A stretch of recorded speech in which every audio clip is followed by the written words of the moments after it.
Well, I am delighted to welcome you to the start of a brand new themed week here on Property Tribes. It's Tenancy Deposit Protection Week 2017, powered by our partner in this, TDS, and I'm joined by CEO Steve Harriott. And Steve, Hi. We're celebrating a decade of tenancy deposit protection in England and Wales, and I think this week is very important to note that, but also, you know, there are still landlords out there that aren't fully au fait with how to protect a deposit correctly. Absolutely. It's quite shocking, actually. Well, you know, as you know, that the legislation came in April of 2007. So yeah, it's 10 years since that legislation was passed, and you would have thought by now that landlords and letting agents would have realised that they have to protect a deposit. But I tell you, every week we get phone calls and we meet people who say to us, "When did that legislation come in then?" So, you know, we have an ongoing job really with yourselves to talk about tenancy deposit protection and to make landlords, tenants and agents aware that the legislation is there and it does apply to them. Indeed, and there are quite significant consequences of not protecting a deposit. Indeed, and I think for landlords there are, I think, two things in particular that they need to be aware of. The first is that if they fail to protect a deposit and fail to protect it on time and supply the relevant prescribed information, then they're potentially in trouble. Because if the tenant wishes to, the tenant can take the landlord to court and obtain a penalty, and that penalty can be quite severe. It, at the very least, would be the return of the deposit, and then the judge has discretion to award anywhere between 1 and 3 times the deposit as a penalty. So if you've got a deposit of £1,000 and the judge finds that you've been negligent in your duty to the landlord, you might pay back the £1,000 to the tenant and then get a further fine of £3,000. The second, and perhaps more important penalty, is that if you have not protected the deposit properly and you want to use the Section 21 notice to get the tenant out early, unfortunately you'll go to court and the judge will say you haven't protected the deposit, so therefore that Section 21 notice is invalid. And then you have a particular problem because the way to get round that is you'll have to return the deposit to the tenant and you start the process again and it takes a long time. So yeah, penalties are bad. And this week we're all about educating you of the different aspects of TDP. And Steve, you know, over the 10 years you must have seen many changes in the private rented sector, and TDS has been growing every year. Indeed. So, you know, 10 years ago the private rented sector was significantly smaller than it is today. So in England and Wales now, the private rented sector is bigger than the social housing sector.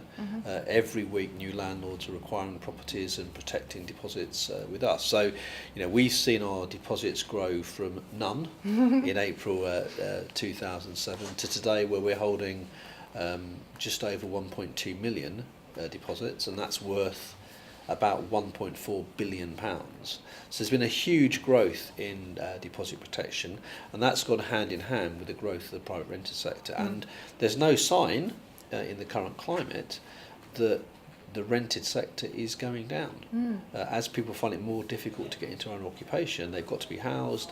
There's very little house building going on in the social sector, so the only real area of growth is the private rented sector. Indeed.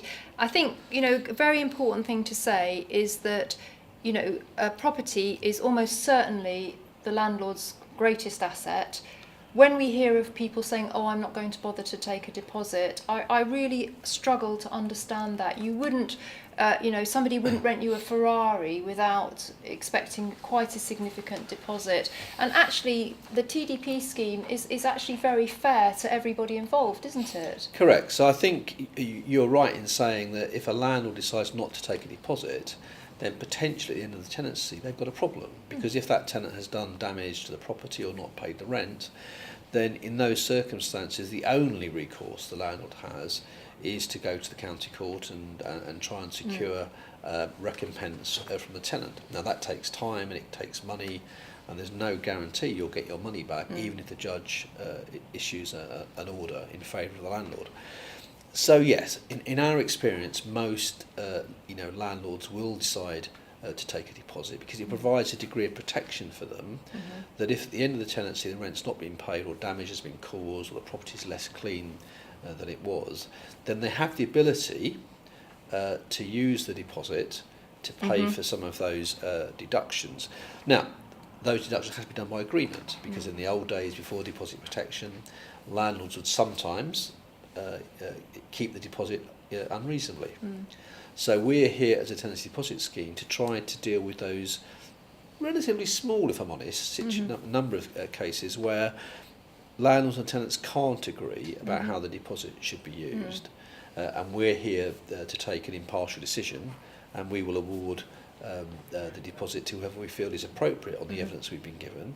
But we have to start from the position it's the tenant's money, because they pay the deposit. Very important point. Indeed. So it's always down to the landlord to prove a deduction.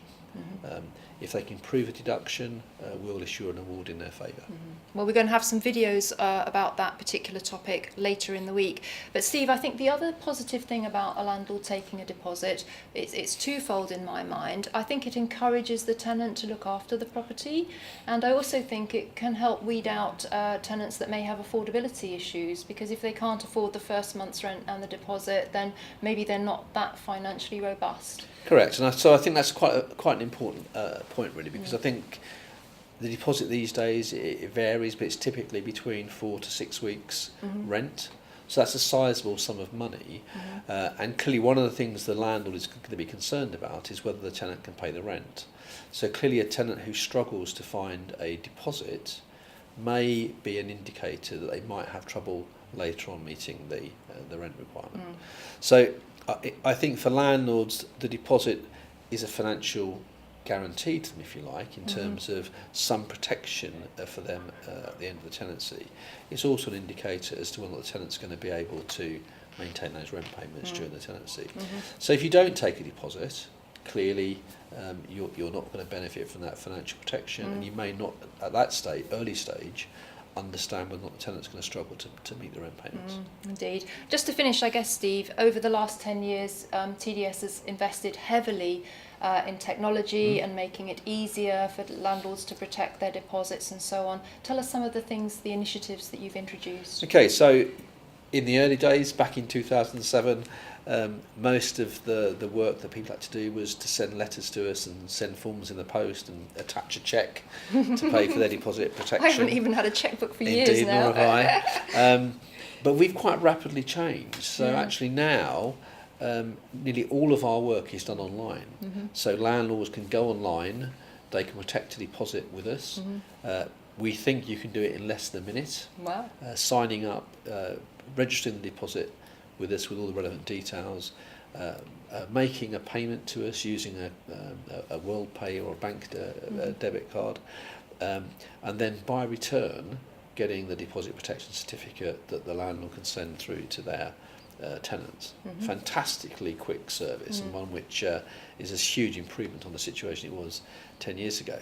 And in relation to disputes, in the old days, and I'm only talking perhaps 3 or 4 years ago, we would get van loads of posts coming to us every day, full of evidence, tenancy agreements, inventories, checkouts, photographs, rent statements. They'd all be scanned in electronically. A van would come twice a week to pick these documents up to take them to our scanning company.